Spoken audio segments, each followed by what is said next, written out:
जय बाबा केदार। जय श्री केदारनाथ, जय श्री केदारनाथ, जय श्री केदारनाथ।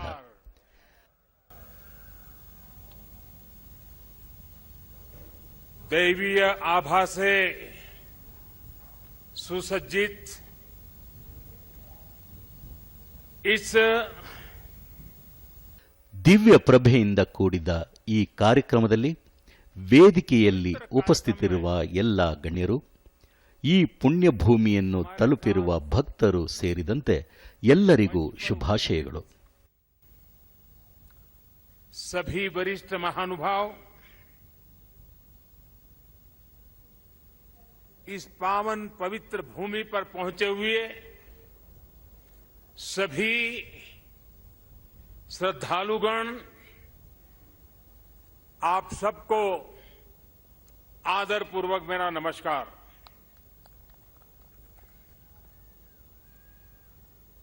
आज ಇಂದು ಎಲ್ಲ ಮಠಗಳು, ಎಲ್ಲ 12 ಜ್ಯೋತಿರ್ಲಿಂಗಗಳು, ಶಕ್ತಿ ಪೀಠಗಳು, ಯಾತ್ರಾ ಸ್ಥಳಗಳಿಂದ ದೇಶದ ನಾನಾ ಭಾಗಗಳಿಂದ ಸಂತರು, ಆಚಾರ್ಯರು ಮತ್ತು ಭಕ್ತರು ಸಹ ನಮ್ಮೊಂದಿಗೆ ಸೇರಿದ್ದಾರೆ. देश के गणमान्य महापुरुष, पूज्य संतगण, पूज्य शंकराचार्य परंपरा से जुड़े हुए सभी वरिष्ठ ऋषि मनीषी और अनेक श्रद्धालु भी देश के हर कोने में आज केदारनाथ की इस पवित्र भूमि के साथ, इस पवित्र माहौल के साथ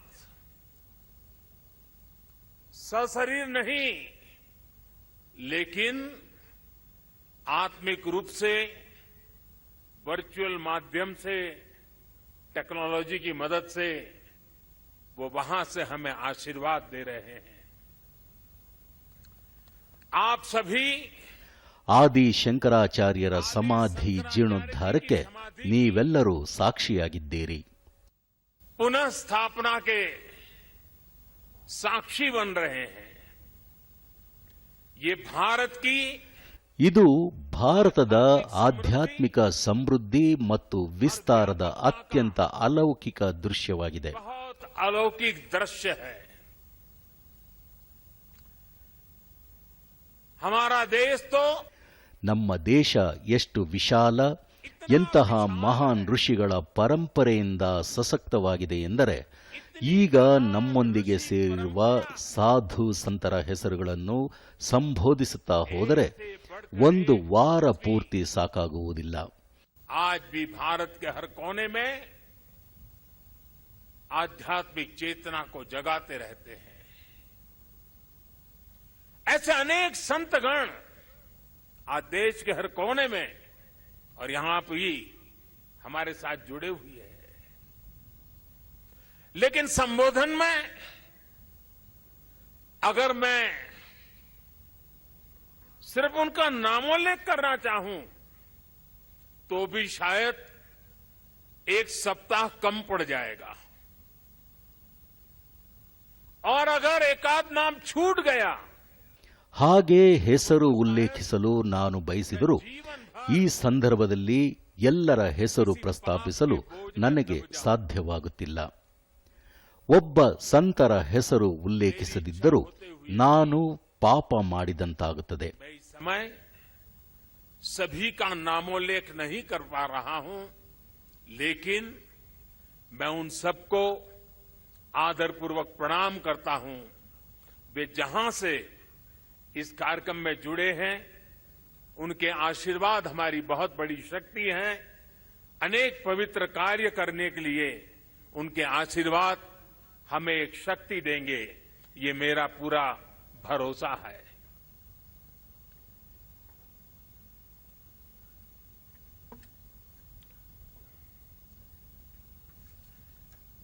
हमारे यहां ನಮ್ಮ ಪಾರಂಪರಿಕ ವಾಂಗ್ಮಯದಲ್ಲಿ ಹೀಗೆ ಹೇಳಲಾಗುತ್ತದೆ: ಆವಾಹನಂ ನ ಜಾನಾಮಿ न जाना ನ ಜಾನಾಮಿ ವಿಸರ್ಜನಂ न ಪೂಜಂ ಚೈವ ನ ಜಾನಾಮಿ ಕ್ಷಮಸ್ವ ಪರಮೇಶ್ವರ. विसर्जनम पूजम चैवना जानामि क्षमस्व परमेश्वरम. इसलिए ಆದ್ದರಿಂದ मैं हृदय ಅಂತಹ ಎಲ್ಲ ಸಾಧು ಸಂತರಿಗೆ ನಾನು ಪ್ರಾಮಾಣಿಕವಾಗಿ ಕ್ಷಮೆಯಾಚಿಸುತ್ತಾ ಈ ಸುಸಂದರ್ಭದಲ್ಲಿ ದೇಶದ ವಿವಿಧ ಭಾಗಗಳಲ್ಲಿನ ಶಂಕರಾಚಾರ್ಯರು ಸಾಧು ಸಂತರಿಗೆ ತಲೆಬಾಗುತ್ತೇನೆ. ಅವರ ಆಶೀರ್ವಾದವನ್ನು ನಾನು ಬಯಸುತ್ತೇನೆ. ऋषिगण, महान संत परंपरा के सभी अनुयायी, आप सबको यहीं से प्रणाम करके मैं आपका आशीर्वाद मांगता हूं.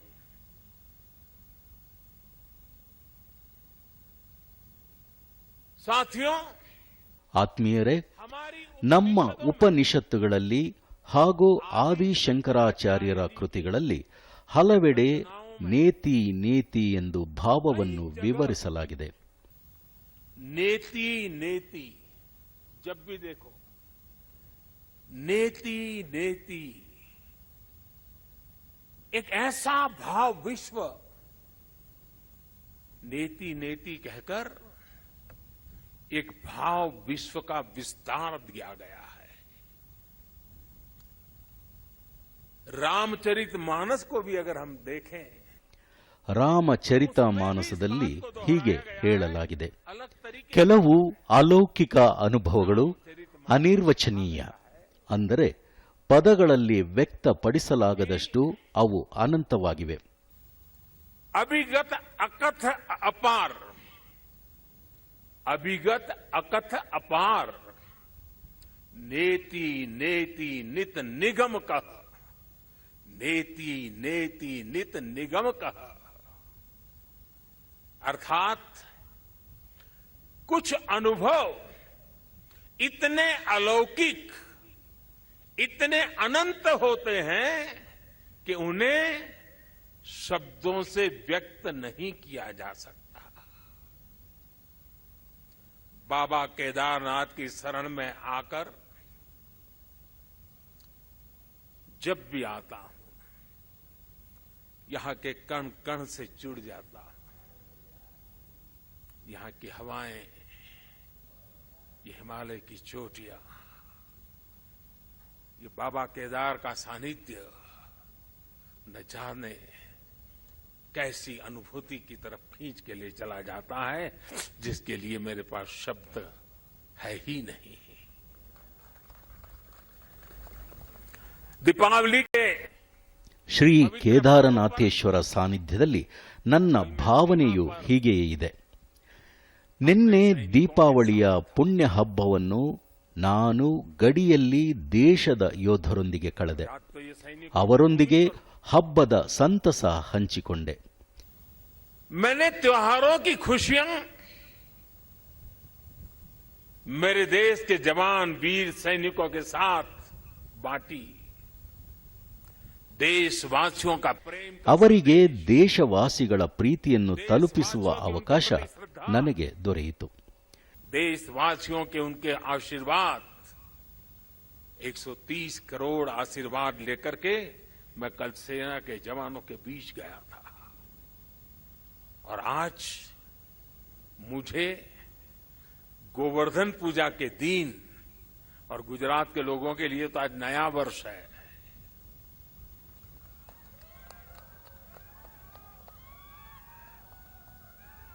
गोवर्धन पूजा के दिन ಗೋವರ್ಧನ ಪೂಜೆಯ ದಿನವಾದ ಇಂದು दर्शन ನಾನು ಶ್ರೀ ಕೇದಾರನಾಥ ದೇವಾಲಯದಲ್ಲಿ ದರ್ಶನ ಪೂಜೆ ಮಾಡುವ ಭಾಗ್ಯವನ್ನು ಪಡೆದಿದ್ದೇನೆ.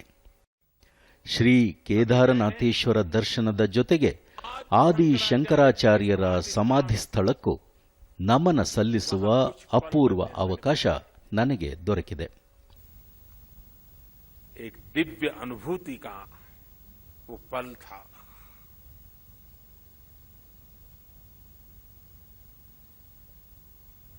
सामने बैठते ही लग रहा था कि आदि शंकर की आंखों से वो तेज पुंज, वो प्रकाश पुंज प्रवाहित हो रहा है जो भव्य भारत का विश्वास जगा रहा है। शंकराचार्य जी की समाधि ಶ್ರೀ ಶಂಕರಾಚಾರ್ಯರ ಸಮಾಧಿ ಸ್ಥಳವು ಮತ್ತೊಮ್ಮೆ ನಮ್ಮೆಲ್ಲರ ನಡುವೆ ಇನ್ನಷ್ಟು ದೈವಿಕ ಸ್ವರೂಪದಲ್ಲಿ ಪುನರ್ನಿರ್ಮಾಣಗೊಂಡಿದೆ. हम सबके बीच है। इसके साथ ही सरस्वती तट पर ಇದೇ ವೇಳೆ ಸರಸ್ವತಿ ನದಿ ತೀರದಲ್ಲಿ ಘಟ್ಟಗಳು ಕೂಡ ನಿರ್ಮಾಣಗೊಂಡಿವೆ. ಮಂದಾಕಿನಿ ನದಿ ಸೇತುವೆಯ ರಸ್ತೆ ಮಾರ್ಗವನ್ನು ಸುಗಮಗೊಳಿಸಲಾಗಿದೆ. गरुड़ चट्टी उस मार्ग को भी सुगम कर दिया गया है और गरुड़ चट्टी का तो मेरा विशेष नाता भी रहा है। यहां एक दो लोग हैं पुराने जो पहचान जाते हैं। मैंने आपके दर्शन किए, मुझे अच्छा लगा। साधु तो चलता भला, यानी पुराने लोग तो चले गए हैं। कुछ लोग इस स्थान को छोड़ के चले गए, कुछ लोग इस धरा को छोड़ करके चले गए। अब मंदाकिनी के किनारे ಮಂದಾಕಿನಿ ದಡದಲ್ಲಿ ಪ್ರವಾಹದಿಂದ ರಕ್ಷಣೆಗಾಗಿ ತಡೆಗೋಡೆ ನಿರ್ಮಿಸಲಾಗಿದ್ದು, ಇದರಿಂದ ಯಾತ್ರಾರ್ಥಿಗಳ ಪ್ರಯಾಣ ಸುರಕ್ಷಿತವಾಗಲಿದೆ. अब और सुरक्षित होगी। तीर्थ पुरोहितों के लिए ಯಾತ್ರಾರ್ಥಿಗಳು ಪುರೋಹಿತರಿಗಾಗಿ ಹೊಸದಾಗಿ ನಿರ್ಮಿಸಲಾದ ವಸತಿ ಗೃಹಗಳು ಸರ್ವ ಋತುಗಳಲ್ಲಿಯೂ ಅನುಕೂಲ ಕಲ್ಪಿಸಲಿವೆ. भगवान केदारनाथ की सेवा उनके लिए अब कुछ सरल होगी, कुछ आसान होगी। और मैंने तो पहले देखा है। ಇನ್ನು ಮುಂದೆ ಯಾತ್ರಾರ್ಥಿಗಳಿಗೆ ಕೇದಾರನಾಥನ ಸೇವಾ ಕಾರ್ಯ ಸುಗಮವಾಗಿರಲಿದೆ. तो इन पुरोहितों के घरों में ही एक एक कमरे में इतने लोग अपना समय बिताते थे और मैं देखता था कि हमारे पुरोहित खुद बाहर ठंड में ठिठुरते थे, लेकिन अपने जो यजमान आते थे, जो अपने उनकी चिंता करते थे। मैंने सब देखा हुआ है, उनके भक्ति भाव को मैंने देखा हुआ है। अब उन मुसीबतों से उनको मुक्ति मिलने वाली है। साथियों, आज यहां ಆತ್ಮೀಯರೇ, ಈ ಕ್ಷೇತ್ರದಲ್ಲಿ ಪ್ರವಾಸಿಗರ ಸೇವೆ ಮತ್ತು ಸೌಲಭ್ಯಗಳಿಗೆ ಸಂಬಂಧಿಸಿದ ಅನೇಕ ಯೋಜನೆಗಳಿಗೆ ಇಂದು ಶಿಲಾನ್ಯಾಸ ನೆರವೇರಿಸಲಾಗಿದೆ. सुविधा केंद्र का निर्माण हो,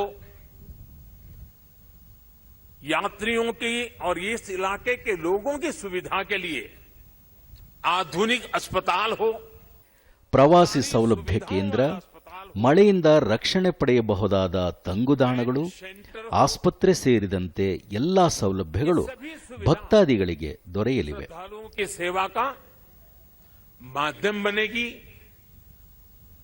उनके तीर्थाटन को ಅವರ ಯಾತ್ರೆಗೆ ಎಲ್ಲ ಅನುಕೂಲ ಮಾಡಿಕೊಡಲಾಗುತ್ತದೆ. कष्ट से मुक्त, केदार से युक्त, जय भोले के चरणों में लीन होने का यात्रियों को एक सुखद अनुभव होगा।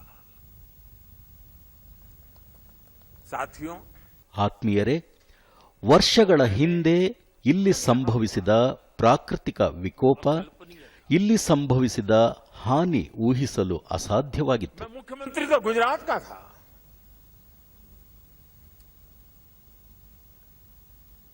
लेकिन मैं अपने आप को रोक नहीं पाया था। मैं यहां दौड़ा चला आया था।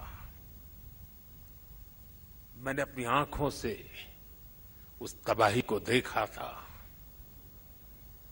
उस दर्द को देखा था। जो लोग यहां आते थे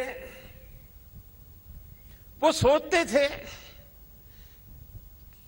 कि क्या अब ये हमारा केदार धाम या हमारा केदारपुरी फिर से उठ खड़ा होगा क्या?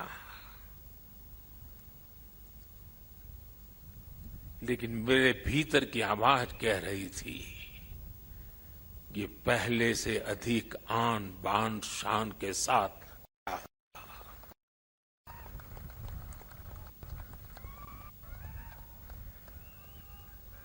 और ये मेरा विश्वास बाबा केदार के कारण था, आदि शंकर की साधना के कारण था, ऋषियों मुनियों की तपस्या के कारण था, लेकिन साथ साथ कच्छ के भूकंप के बाद कच्छ को खड़ा करने का मेरे पास अनुभव भी था।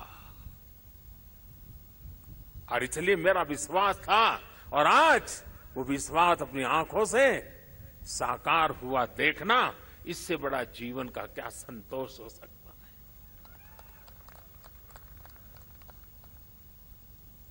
मैं इसे अपना सौभाग्य मानता हूं। ಹಾನಿಯಿಂದಾದ ದುಸ್ಥಿತಿ ಯಾವತ್ತಿಗೂ ಸರಿಯಾಗುವುದಿಲ್ಲ ಎಂದು ಜನರು ಭಾವಿಸಿದ್ದರು. ಆದರೆ ಇಲ್ಲಿನ ಪುನರುಜ್ಜೀವನ ಮತ್ತು ಪುನರ್ನಿರ್ಮಾಣ ಕಾರ್ಯಗಳನ್ನು ಪೂರ್ಣಗೊಳಿಸಲು ದೇವರು ನನಗೆ ಅವಕಾಶ ದೊರಕಿಸಿರುವುದು ನನ್ನ ಅದೃಷ್ಟ ಎಂದು ನಾನು ಭಾವಿಸುತ್ತೇನೆ. जिसकी हवाओं ने कभी मुझे पाला पोसा था, उसकी सेवा करने का सौभाग्य मिलना, ಇದು ನನಗೆ ಸೇವೆಯಾಗಿದೆ. क्या होता है।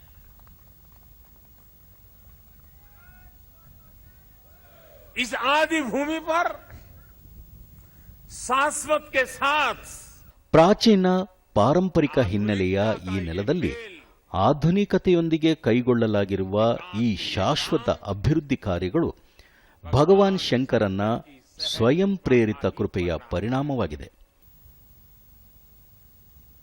ये ईश्वर नहीं क्रेडिट ले सकता, इंसान क्रेडिट नहीं ले सकता, ईश्वर कृपा ही इसकी हकदार है।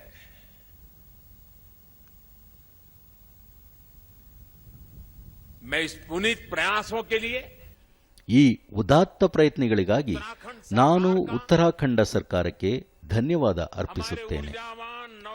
ಮುಖ್ಯಮಂತ್ರಿ ಪುಷ್ಕರ್ ಸಿಂಗ್ ಧಾಮಿ ಹಾಗೂ ಈ ಕಾರ್ಯಗಳ ಜವಾಬ್ದಾರಿ ವಹಿಸಿಕೊಂಡ ಎಲ್ಲರಿಗೂ ನಾನು ಧನ್ಯವಾದಗಳನ್ನು ಅರ್ಪಿಸುತ್ತೇನೆ. जिम्मेदारी उठाने वाले सभी लोगों का भी आज हृदय से धन्यवाद करता हूं, जिन्होंने एड़ी चोटी का जोर लगा करके इस सपनों को पूरा किया है। मुझे पता है यहां बर्फबारी के बीच भी किस तरह, यानी पूरा साल भर काम करना मुश्किल है यहां। ಹಿಮಪಾತದ ನಡುವೆಯೂ ನಮ್ಮ ಕಾರ್ಮಿಕ ಸಹೋದ್ಯೋಗಿಗಳು ಇಲ್ಲಿ ಹೇಗೆ ಕೆಲಸ ಮಾಡಿದ್ದಾರೆಂದು ನನಗೆ ತಿಳಿದಿದೆ. हमारे श्रमिक भाई बहन जो पहाड़ों के नहीं थे, बाहर से आए थे, वे ये ईश्वरीय कार्य मान करके बर्फ वर्षा के बीच भी, माइनस टेम्परेचर के बीच भी काम छोड़ करके जाते नहीं थे, काम करते रहते थे, तब जाकर के ये काम हो पाया है। मेरा मन यहां लगा रहता था, तो मैं बीच बीच में ಕೇದಾರನಾಥದಲ್ಲಿ ನಡೆಯುತ್ತಿರುವ ಈ ಕೆಲಸಗಳನ್ನು ಆಗಾಗ ಡ್ರೋನ್ಗಳ ಮೂಲಕ ಪರಾಮರ್ಶಿಸಿದ್ದೇನೆ. या एक प्रकार से वर्चुअल यात्रा करता था, लगातार मैं उसकी बारीकियों को देखता था, काम कितना पहुंचा, महीने भर पहले कहां थे, इस महीने कहां पहुंचे, लगातार देखता था। मैं केदारनाथ मंदिर के ನಮ್ಮ ಪ್ರಾಚೀನ ಪರಂಪರೆಯ ಪುನರುತ್ಥಾನದ ಜವಾಬ್ದಾರಿಯನ್ನು ವಹಿಸಿಕೊಂಡು ಅದನ್ನು ಕಾರ್ಯರೂಪಕ್ಕಿಳಿಸುವ ಕಾರ್ಯದಲ್ಲಿ ತೊಡಗುವುದು ನಮ್ಮ ಕರ್ತವ್ಯವಾಗಿದೆ. ಇದು ದೇಶದ ಆತ್ಮದೊಂದಿಗೆ ಸಂಪರ್ಕ ಹೊಂದುವ ಕೆಲಸ. ಈ ಸಕಾರಾತ್ಮಕ ಪ್ರಯತ್ನಗಳಿಗೆ ಮಾರ್ಗದರ್ಶನ ನೀಡುತ್ತಿರುವ ಕೇದಾರನಾಥ ದೇವಾಲಯದ ಆಡಳಿತ ಮಂಡಳಿ ಮತ್ತು ಎಲ್ಲ ಪುರೋಹಿತರಿಗೆ ನಾನು ಕೃತಜ್ಞತೆ ಸಲ್ಲಿಸುತ್ತೇನೆ. पुजारियों का, रावल परिवारों का हृदय से आभार व्यक्त करता हूं। आदि शंकराचार्य जी के विषय में ಆತ್ಮೀಯರೇ, ಶ್ರೀ ಆದಿ ಶಂಕರಾಚಾರ್ಯರ ಬಗ್ಗೆ ನಮ್ಮ ವಿದ್ವಾಂಸರು ಹೀಗೆ ಹೇಳಿದ್ದಾರೆ: ಶಂಕರೋ ಶಂಕರಃ ಸತ್ಯ, ಅಂದರೆ ಶಂಕರಾಚಾರ್ಯರು ಸಾಕ್ಷಾತ್ ಶಿವನ ಅವತಾರ. ಅವರ ಜೀವನದ ಪ್ರತಿ ಕ್ಷಣದಲ್ಲೂ ಈ ದೈವತ್ವವನ್ನು ನೀವು ಕಾಣಬಹುದು. आचार्य शंकर साक्षात भगवान शंकर का ही स्वरूप थे. ये महिमा, ये देवत्व आप उनके जीवन के हर क्षण हम अनुभव कर सकते हैं. उसकी तरफ जरा नजर करें तो सारी स्मृतियां सामने आ जाती हैं. छोटी सी उम्र में, बालक उम्र में ಚಿಕ್ಕ ವಯಸ್ಸಿನಲ್ಲೇ ಅದ್ಭುತ ಗ್ರಹಿಕೆ ಅವರದು. बोध ಬಾಲ್ಯದಿಂದಲೂ ಶಾಸ್ತ್ರಗಳ ವೈಜ್ಞಾನಿಕ ಚಿಂತನೆ, ನಾವು ಪ್ರಪಂಚದ ಬಗ್ಗೆ ಸರಳವಾಗಿ ತಿಳಿದಿದ್ದ ವಯಸ್ಸಿನಲ್ಲಿ ಅವರದು ವೇದ ವೇದಾಂತಗಳ ಸಮಗ್ರ ವ್ಯಾಖ್ಯಾನ ಮತ್ತು ವಿವರಣೆ. ಇದು ಸರಳ ವಿಷಯವೇ. ಇದು ಆದಿಶಂಕರರೊಳಗಿನ ನಿಜವಾದ ಶಿವತ್ವದ ಜಾಗೃತಿಯಾಗಿತ್ತು. संसार की बातों को थोड़ा देखना समझना शुरू करता है, थोड़ी जागृति का प्रारंभ होता है. उस उम्र में वो वेदांत की गहराई को, उसके गुढ़ार्थ को, सांगो पांग विवेचन, उसकी व्याख्या अविरत रूप से किया करते थे. ये शंकर के भीतर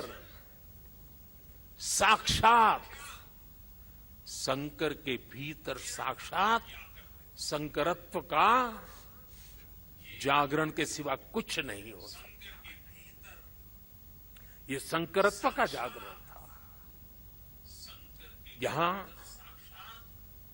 संस्कृत और वेदों के ಆತ್ಮೀಯರೇ, बड़े बड़े पंडित ಸಂಸ್ಕೃತ ಮತ್ತು ವೇದಗಳ ಮಹಾವಿದ್ವಾಂಸರು, ಪಂಡಿತರು ಇಲ್ಲಿ ಕುಳಿತಿದ್ದೀರಿ. ಸಂಸ್ಕೃತದಲ್ಲಿ ಶಂಕರ ಎಂದರೆ ಶಂ ಕರೋತಿ ಸಹ ಶಂಕರಃ, ಅಂದರೆ ಯಾರು ಆಶೀರ್ವದಿಸುತ್ತಾರೋ ಅವರು ಶಂಕರ. सम करोति सह शंकर, यानी जो कल्याण करे वही शंकर है. इस कल्याण को भी आचार्य शंकर ने प्रत्यक्ष प्रमाणित कर दिया था. उनका पूरा जीवन ಈ ವ್ಯಾಕರಣವನ್ನು ಶಂಕರಾಚಾರ್ಯರು ಅಕ್ಷರಶಃ ಸಾಬೀತುಪಡಿಸಿದರು. ಅವರ ಇಡೀ ಜೀವನ ಅಸಾಧಾರಣ, ವಿಶಿಷ್ಟ. ಇಡೀ ಬದುಕನ್ನು ಅವರು ಶ್ರೀಸಾಮಾನ್ಯರ ಕಲ್ಯಾಣಕ್ಕಾಗಿ ಮುಡಿಪಾಗಿಟ್ಟಿದ್ದರು. हर निश अपनी चेतना को समर्पित करते रहते थे. जब ಭಾರತ ಮತ್ತು ಪ್ರಪಂಚದ ಕಲ್ಯಾಣಕ್ಕಾಗಿ ಸಮರ್ಪಿಸಿದ್ದರು. ಭಾರತವು ರಾಗದ್ವೇಷಗಳ ಸುಳಿಯಲ್ಲಿ ಸಿಲುಕಿ ತನ್ನ ಏಕತೆಯನ್ನು ಕಳೆದುಕೊಳ್ಳುತ್ತಿದ್ದ ಸಂದರ್ಭದಲ್ಲಿ ಶ್ರೀ ಶಂಕರಾಚಾರ್ಯರು ಹೀಗೆ ಹೇಳಿದ್ದರು. इतना दूर का संत देखते हैं, तब शंकराचार्य जी ने कहा था, नमे द्वेष रागो, ನನಗೆ ಯಾವುದೇ ದ್ವೇಷವಿಲ್ಲ, ನನಗೆ ಯಾವುದೇ ದುರಾಸೆ ಇಲ್ಲ, ಮದ ಮಾತ್ಸರ್ಯವೂ ನನ್ನಲ್ಲಿಲ್ಲ. ಅಂದರೆ ಕೋಪ, ದ್ವೇಷ, ದುರಾಸೆ, ಅಸೂಯೆ, ಅಹಂಕಾರ ಇದು ನಮ್ಮ ಸ್ವಭಾವವಲ್ಲ. लोभ मोह, ईर्ष्या, अहम, ये सब हमारा स्वभाव नहीं है. जब भारत की जाति पंथ की सीमाओं से बाहर देने की ಭಾರತ ಯಾವಾಗ ಜಾತಿ ಪಂಥಗಳ ಎಲ್ಲೆಗಳನ್ನು ಮೀರಿ ನೋಡಲು ಯತ್ನಿಸಿತೋ, ಯಾವಾಗ ಶಂಕೆ ಮತ್ತು ಭಯ ಮೀರುವ ಅಗತ್ಯವಿತ್ತೋ, ಆಗ ಶಂಕರರು ಸಮಾಜದ ಜಾಗೃತಿಗಾಗಿ ಹೀಗೆ ಹೇಳಿದರು. आदि शंकर ने कहा, नमे मृत्यु शंका, ನಮ್ಮಲ್ಲಿ ಮೃತ್ಯ ಶಂಕೆ ಬೇಡ, ಜಾತಿ ಭೇದವೂ ಬೇಡ. ಅಂದರೆ ವಿನಾಶದ ಅನುಮಾನಗಳು ನಮಗೆ ಅನವಶ್ಯ. ಈ ಜಾತಿ ಭೇದಗಳು ನಮ್ಮ ಸಂಪ್ರದಾಯದ ಭಾಗವಲ್ಲ. ನಾವು ಏನು, ನಮ್ಮ ತತ್ವಶಾಸ್ತ್ರ ಮತ್ತು ಆಲೋಚನೆಗಳು ಏನು ಎಂಬ ಬಗ್ಗೆ ಶ್ರೀ ಶಂಕರರು ಹೀಗೆ ಹೇಳಿದರು. हमारा दर्शन और विचार क्या है, ये बताने के लिए आदि शंकर ने कहा चिदानंद रूप ಚಿದಾನಂದ ರೂಪ ಶಿವಂ ಶಿವೋಹಂ. ಅಂದರೆ ನಾವು ಆನಂದ ಸ್ವರೂಪನಾದ ಶಿವ ಆಗಿದ್ದೇವೆ. ಆತ್ಮದಲ್ಲಿಯೇ ಶಿವನಿದ್ದಾನೆ. ಅಲ್ಲಿ ಎರಡು ಅಥವಾ ದ್ವಂದ್ವ ಇರುವುದಿಲ್ಲ, ಬದಲಿಗೆ ಅದ್ವೈತವಿದೆ.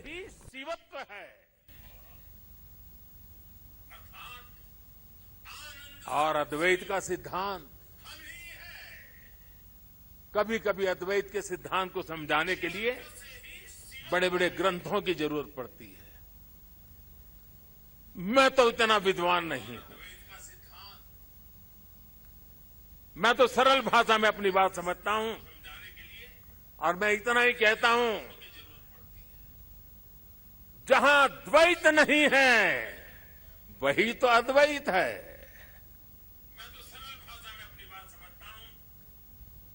ಶಂಕರಾಚಾರ್ಯ ಶಂಕರಾಚಾರ್ಯರು ಭಾರತದ ಪ್ರಜ್ಞೆ ಮತ್ತು ಚೇತನಕ್ಕೆ ಮರುಜೀವ ನೀಡಿದರು ಹಾಗೂ ನಮ್ಮ ಲೌಕಿಕ ಮತ್ತು ಪಾರಮಾರ್ಥಿಕ ಉನ್ನತಿಗಾಗಿ ಸೂತ್ರ ನೀಡಿದರು.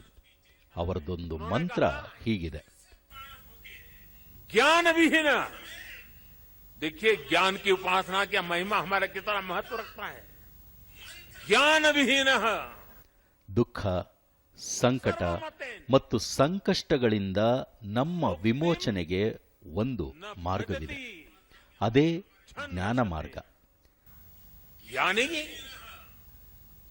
दुख, कष्ट और कठिनाइयों से हमारी मुक्ति का एक ही मार्ग है और वो है ज्ञान.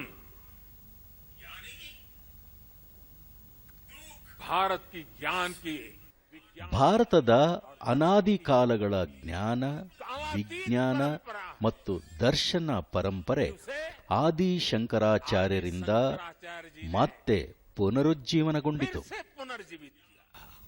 चेतना भर दी.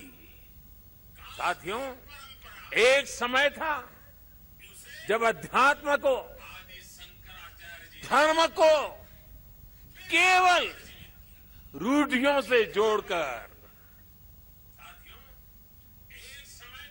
कुछ ऐसी गलत मर्यादा और कल्पनाओं में जोड़कर देखा जाने लगा था. लेकिन भारतीय दर्शन तो मानव कल्याण की बात करता है. ಆದರೆ ಭಾರತೀಯ ತತ್ವಶಾಸ್ತ್ರವು ಮಾನವ ಕಲ್ಯಾಣದ ಕುರಿತದ್ದಾಗಿದೆ.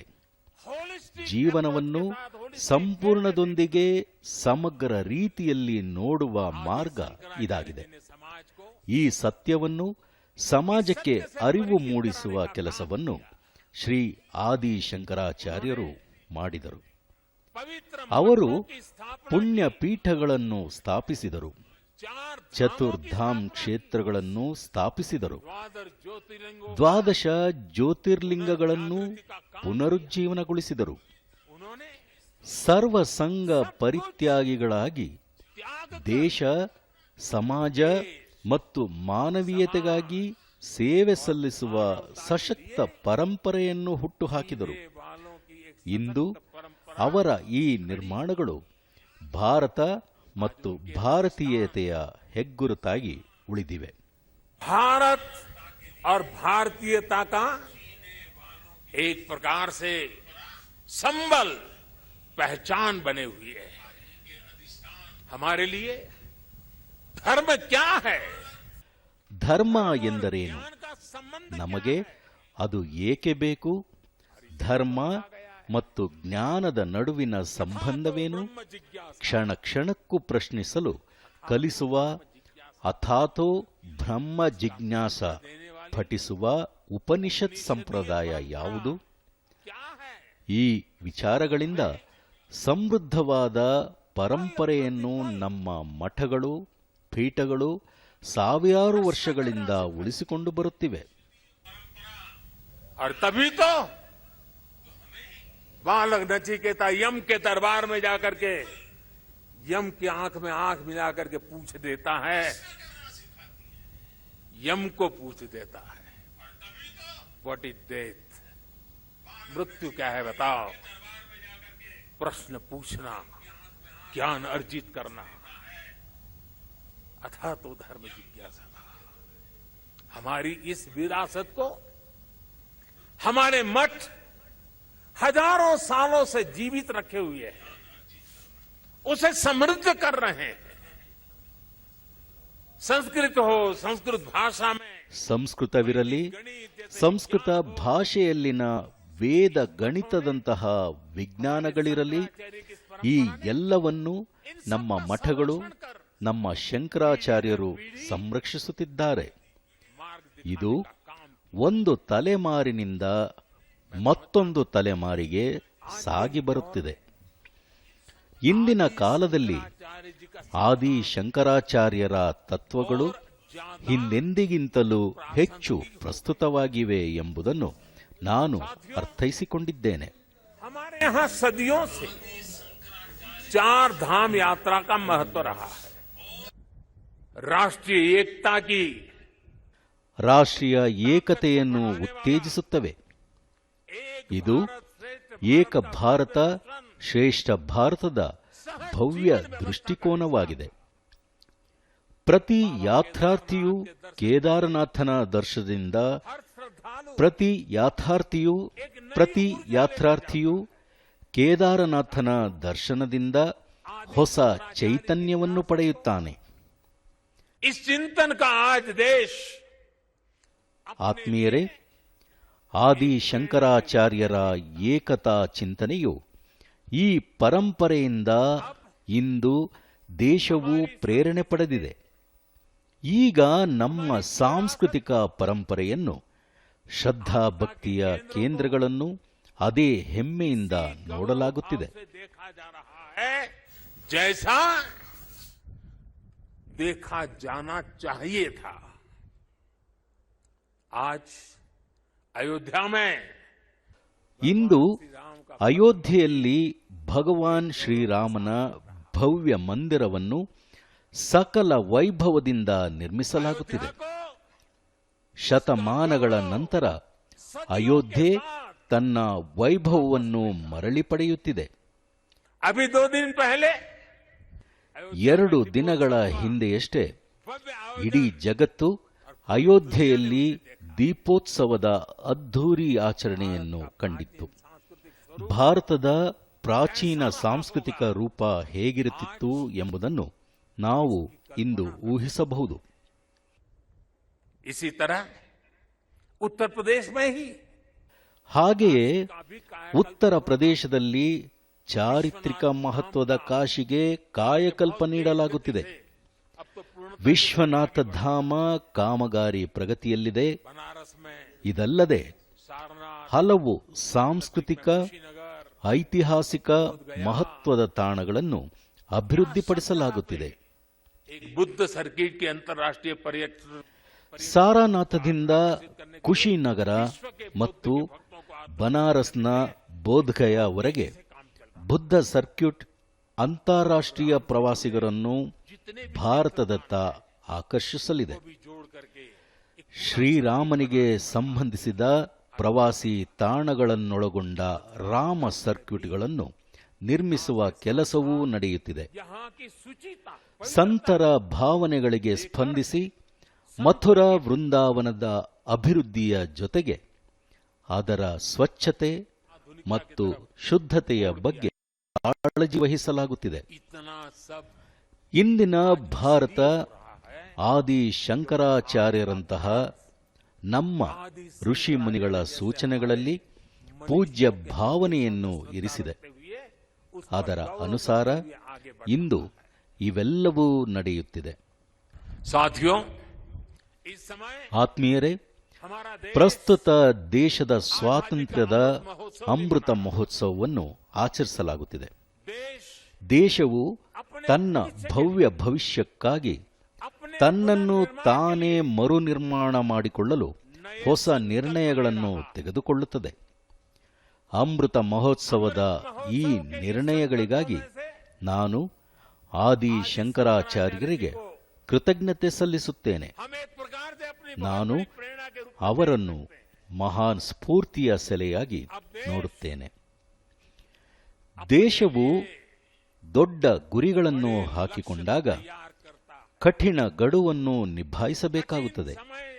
ಹಾಗಾದರೆ ಇಷ್ಟು ಕಡಿಮೆ ಸಮಯದಲ್ಲಿ ಈ ಎಲ್ಲವುಗಳನ್ನು ಹೇಗೆ ಸಾಧಿಸಲಾಗುತ್ತದೆ ಎಂದು ಕೆಲವರು ಪ್ರಶ್ನಿಸುತ್ತಾರೆ. समय नहीं, समय की सीमा भी हम निर्धारित करते हैं. तो कुछ लोग कहते हैं कि इतने कम समय में ये सब कैसे होगा. कभी कभी लोग ये भी कहते हैं अरे यार होगा भी कि नहीं होगा. ಇದು ಸಂಭವಿಸುತ್ತದೆ, ಇಲ್ಲದಿದ್ದರೆ ಅದು ಆಗುವುದಿಲ್ಲ. ಆಗ ನಾನು ಕಾಲಮಿತಿ ಕುರಿತು ಭಯಪಡುವುದು ಭಾರತದ ಸ್ವಭಾವವಲ್ಲ ಎಂದು ಉತ್ತರಿಸುತ್ತೇನೆ. एक ही बात निकलती है,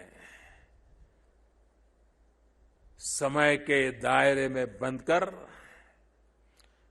भयभीत होना अब भारत को मंजूर नहीं है.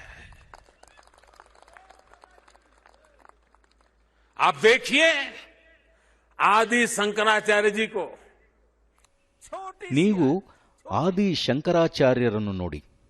ಅತಿ ಕಿರಿಯ ವಯಸ್ಸಿನಲ್ಲೇ ಸನ್ಯಾಸಿಯಾದರು.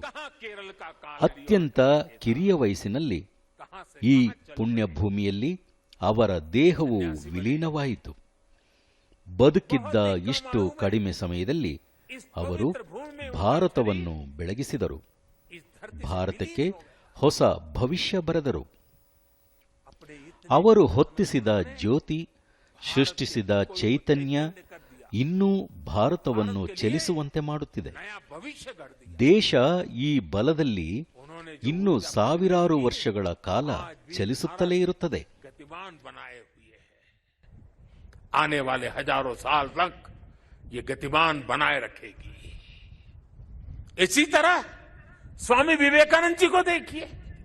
ಹಾಗೆಯೇ ಸ್ವಾಮಿ ವಿವೇಕಾನಂದರನ್ನು ನೋಡಿ, ಸ್ವಾತಂತ್ರ್ಯ ಪೂರ್ವದ ಅನೇಕ ಹೋರಾಟಗಾರರನ್ನು ನೋಡಿ.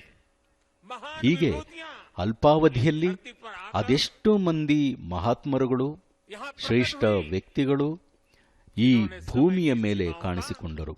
उल्लंघन कर छोटे से कालखंड में कई कई युगों को गढ़ दिया.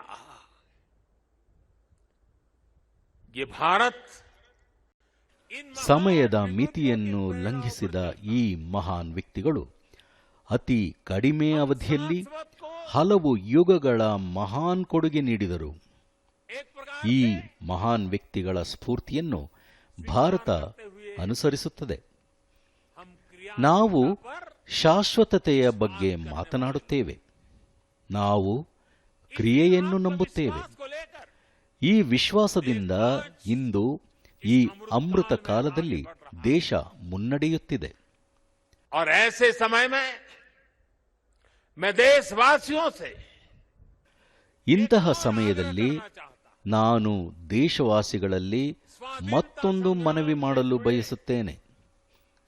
ದೇಶದ ಸ್ವಾತಂತ್ರ್ಯ ಹೋರಾಟಕ್ಕೆ ಸಂಬಂಧಿಸಿದ ಐತಿಹಾಸಿಕ ಸ್ಥಳಗಳಿಗೆ ಭೇಟಿ ನೀಡುವುದರೊಂದಿಗೆ ಇಂತಹ ಪವಿತ್ರ ಪುಣ್ಯ ಸ್ಥಳಗಳ ದರ್ಶನವನ್ನು ಮಾಡಿ, ಹೆಚ್ಚು ಹೆಚ್ಚು ಮಾಡಿ.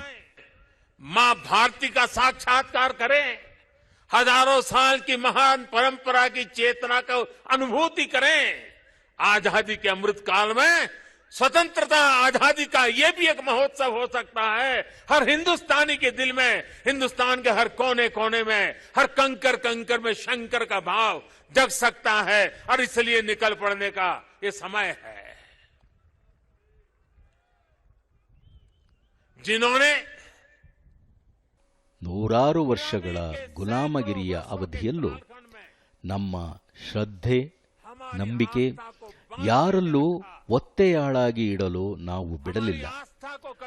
ಒಬ್ಬ ನಾಗರಿಕರಾಗಿ ನಾವು ಈ ಪುಣ್ಯ ಕ್ಷೇತ್ರಗಳ ದರ್ಶನ ಮಾಡಬೇಕು. ಈ ಪವಿತ್ರ ಸ್ಥಳಗಳಿಗೆ ಖಂಡಿತ ಭೇಟಿ ನೀಡಬೇಕು. महान सेवा को उसको पूजना, उसका तर्पण करना, वहां तप करना, साधना करना, क्या हिंदुस्तानी का नागरिक का कर्तव्य नहीं है? और इसलिए मैं कहता हूं, एक नागरिक के तौर पर हमें इन पवित्र स्थानों को भी दर्शन करने के लिए जाना चाहिए. उन स्थानों की महिमा को जानना चाहिए. साथियों, ಆತ್ಮೀಯರೇ, भूमि के प्रति ದೇವ ಭೂಮಿಯೊಂದಿಗೆ ಅಪಾರ ಗೌರವ ಇರಿಸುವ ಹಾಗೂ यहाँ की असीम ಇಲ್ಲಿನ ಅಪರಿಮಿತ ಸಾಧ್ಯತೆಗಳಲ್ಲಿ ವಿಶ್ವಾಸ ಇಡುವ ಮೂಲಕ आज उत्तराखंड ಇಂದು सरकार ಉತ್ತರಾಖಂಡ ಸರ್ಕಾರ ಮೂಲ ಸೌಕರ್ಯ ಅಭಿವೃದ್ಧಿ ಕಾರ್ಯದಲ್ಲಿ ತೊಡಗಿದೆ. ताकत से जुड़ी है. ಚಾರ್ಧಾಮ್ ರಸ್ತೆ ಯೋಜನೆ ಕಾಮಗಾರಿ ವೇಗವಾಗಿ ನಡೆಯುತ್ತಿದೆ. तेजी से काम हो रहा है. चारों धाम ಚತುರ್ಧಾಮ ಕ್ಷೇತ್ರಗಳು ಹೆದ್ದಾರಿಗಳೊಂದಿಗೆ ಸಂಪರ್ಕ ಹೊಂದುತ್ತಿವೆ. केदारनाथ जी तक श्रद्धालु केवल ಭವಿಷ್ಯದಲ್ಲಿ ಶ್ರೀ ಕೇದಾರನಾಥ ಕ್ಷೇತ್ರಕ್ಕೆ ಭಕ್ತಾದಿಗಳು ಕೇಬಲ್ ಕಾರ್ ಮೂಲಕ ಬರಬಹುದು. ಇದಕ್ಕೆ ಸಂಬಂಧಿಸಿದ ಪ್ರಕ್ರಿಯೆಯೂ ಆರಂಭವಾಗಿದೆ. ಇಲ್ಲಿ ಪವಿತ್ರ ಹೇಮಕುಂಡ್ ಸಾಹಿಬ್ ಜಿ ಕ್ಷೇತ್ರ ಕೂಡ ಇದೆ. ಹೇಮಕುಂಡ ಸಾಹಿಬ್ ಜಿ ದರ್ಶನಕ್ಕೆ ಸುಲಭವಾಗುವಂತೆ ರೋಪ್ ವೇ ನಿರ್ಮಿಸುವ ಕಾರ್ಯದ ಸಿದ್ಧತೆ ನಡೆದಿದೆ. ಇದಲ್ಲದೆ ಹೃಷಿಕೇಶ ಮತ್ತು ಕರ್ಣಪ್ರಯಾಗ ಕ್ಷೇತ್ರಗಳಿಗೆ ರೈಲು ಸಂಪರ್ಕ ಕಲ್ಪಿಸಲಾಗುತ್ತಿದೆ. अभी मुख्यमंत्री जी कहते थे पहाड़ के लोगों को तो रेल देखना भी दुष्कर होता है. अब रेल पहुंच रही है. दिल्ली देहरादून हाईवे ದೆಹಲಿ ಡೆಹ್ರಾಡೂನ್ ಹೆದ್ದಾರಿ ನಿರ್ಮಾಣದ ನಂತರ ಡೆಹ್ರಾಡೂನ್ನಿಂದ ದೆಹಲಿ ಪ್ರಯಾಣದ ಸಮಯ ಮತ್ತಷ್ಟು ಕಡಿಮೆಯಾಗಲಿದೆ. ಈ ಎಲ್ಲ ನಿರ್ಮಾಣ ಕಾರ್ಯಗಳಿಂದ ಉತ್ತರಾಖಂಡಕ್ಕೆ, ಅಲ್ಲಿನ ಪ್ರವಾಸೋದ್ಯಮ ವಲಯಕ್ಕೆ ಭಾರಿ ಲಾಭವಾಗಲಿದೆ. और मेरे शब्द उत्तराखंड के लोग लिख करके रखे. जिस तेज गति से इंफ्रास्ट्रक्चर बन रहा है, पिछले 100 साल में जितने यात्री यहां आए हैं ना, आने वाले 10 साल में उससे भी ज्यादा आने वाले हैं. आप कल्पना कर सकते हैं यहां की अर्थव्यवस्था को कितनी बड़ी ताकत मिलने वाली है. 21वीं शताब्दी का ये तीसरा दशक, ये उत्तराखंड का दशक है. मेरे शब्द लिख के रखिए. मैं पवित्र धरती पर से बोल रहा हूं. हाल के दिनों में हमने सभी ने देखा है कि किस तरह ಇತ್ತೀಚಿನ ದಿನಗಳಲ್ಲಿ ಚಾರ್ಧಾಮ್ ಯಾತ್ರೆಗೆ ಭೇಟಿ ನೀಡುವ ಭಕ್ತರ ಸಂಖ್ಯೆ ಹೇಗೆ ಹೊಸ ದಾಖಲೆ ನಿರ್ಮಿಸುತ್ತಿದೆ ಎಂಬುದನ್ನು ನಾವೆಲ್ಲರೂ ನೋಡಿದ್ದೇವೆ.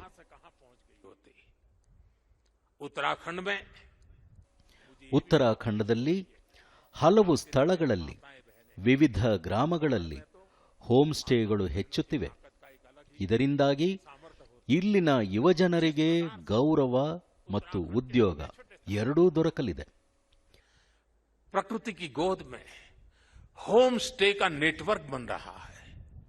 सैकड़ों होम स्टे बन रहे हैं. माताएं, बहनें और लोग भी जो यात्री आते हैं वे भी होम स्टे को पसंद करने लगे हैं.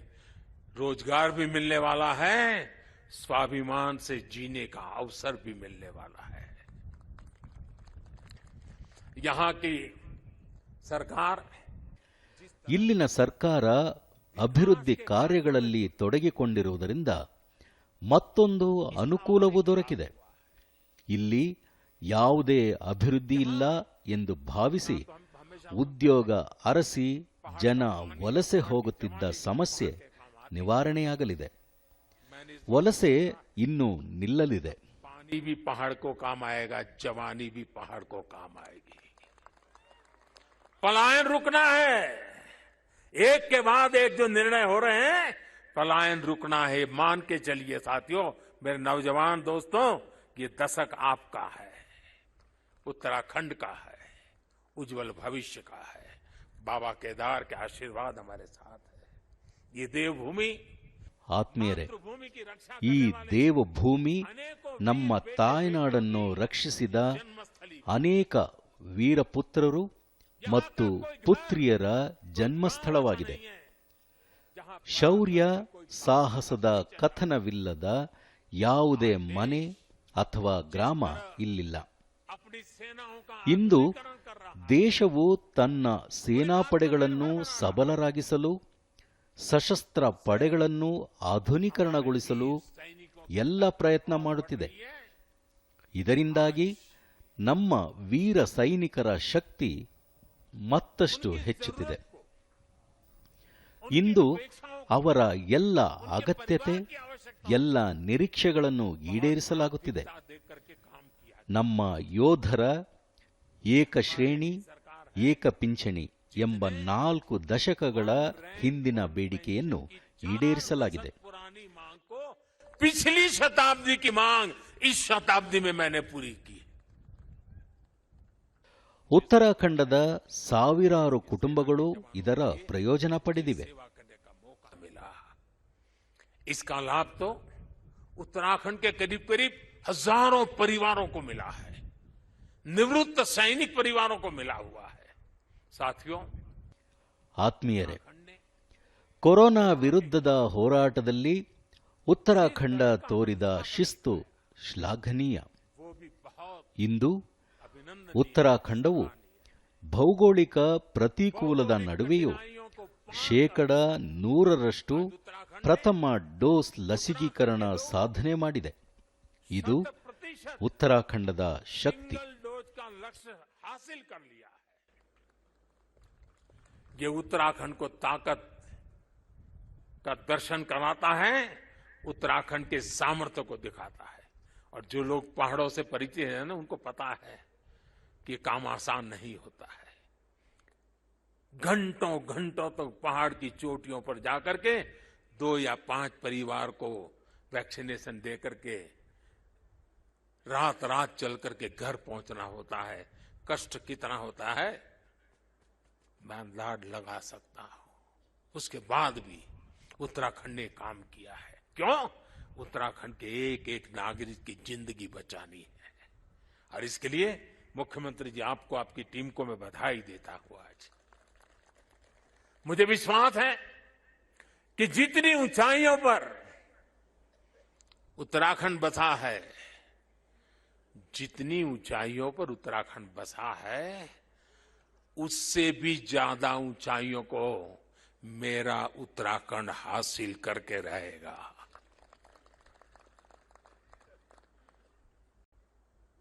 बाबा केदार की भूमि से, आप सबके आशीर्वाद से, देश के कोने कोने से संतों के, महंतों के, ऋषियों के, मुनियों के, आचार्यों के आशीर्वाद के साथ आज इस पवित्र धरती से अनेक संकल्पों के साथ हम आगे बढ़े। आजादी के अमृत महोत्सव में देश को नई ऊंचाई पर ले जाने का संकल्प हर कोई करे।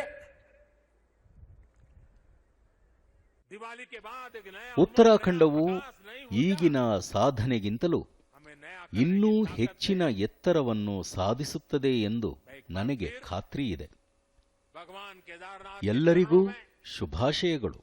आदि शंकराचार्य ಜೊತೆಗೆ जी के चरणों में ಕೇದಾರನಾಥನ ಚರಣದಲ್ಲಿರುವ ನಾನು ಮತ್ತೊಮ್ಮೆ ಆದಿ ಶಂಕರಾಚಾರ್ಯರ ಪಾದಗಳಿಗೆ ನಮಸ್ಕರಿಸುತ್ತೇನೆ. दिवाली के इस महापर्व ಮತ್ತೊಮ್ಮೆ ನಿಮ್ಮೆಲ್ಲರಿಗೂ ರಜಾ ದಿನದ ಶುಭಾಶಯಗಳನ್ನು ಕೋರುತ್ತೇನೆ. अनेक पर्वों के लिए अनेक ಜೈ ಕೇದಾರನಾಥೇಶ್ವರ, मेरे साथ ಜೈ ಕೇದಾರನಾಥೇಶ್ವರ, भक्ति से बोलिए, ಜೈ ಕೇದಾರನಾಥೇಶ್ವರ. जय केदार, जय केदार, जय केदार।